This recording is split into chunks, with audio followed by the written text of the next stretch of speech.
സ്വന്തം അനന്തും നിങ്ങളുടെയൊക്കെ ചന്ദ്രകാന്തത്തിൽ അർജുൻ്റെയും നമ്മുടെ ശരണ്യയുടെയും കല്യാണത്തിനായിട്ടാണ് നമ്മൾ പോയത്.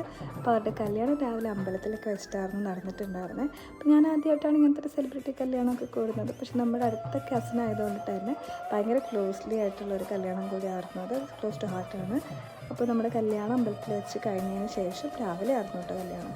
അപ്പോൾ അവിടെ വെച്ചിട്ട് കഴിഞ്ഞതിന് ശേഷം നമ്മൾ റിസോർട്ടിൽ പോയി അവിടെ ആയിരുന്നു ബാക്കിയുള്ള ഫംഗ്ഷൻ. ഒരു വെറൈറ്റി ആയിട്ടുള്ള തീമിലായിരുന്നു സെറ്റ് ചെയ്തിട്ടുണ്ടായിരുന്നത് ഔട്ട്ഡോറിൽ വെച്ചിട്ട്. അതിൻ്റെ അത് കഴിഞ്ഞിട്ട് നമ്മൾ വരവേക്കാനൊക്കെ ഇങ്ങനെ ചെണ്ടവട്ടൊക്കെ അവിടെ ആയിട്ട് വന്നത്. അപ്പോൾ നമ്മൾ ഈ വന്ന് വരവേറ്റൊക്കെ കഴിഞ്ഞിട്ട് പിന്നെ ശരണ്യ ഡ്രസ്സൊക്കെ മാറി മാലയൊക്കെ ഇട്ടിട്ട് പിന്നെ ബാക്കിയുള്ള ഫങ്ഷൻസൊക്കെ കണ്ടിന്യൂ ചെയ്തു. അപ്പോൾ അവരുടെ 10 വർഷത്തിന് ശേഷമായിട്ടുള്ളൊരു ലവ് സ്റ്റോറിയുടെ എൻഡിങ് ആയിട്ടാണ് ഈ കല്യാണം നടക്കുന്നത്. അപ്പോൾ അവർക്ക് നല്ലൊരു ജീവിതം ഉണ്ടാകട്ടെ. Married life guys.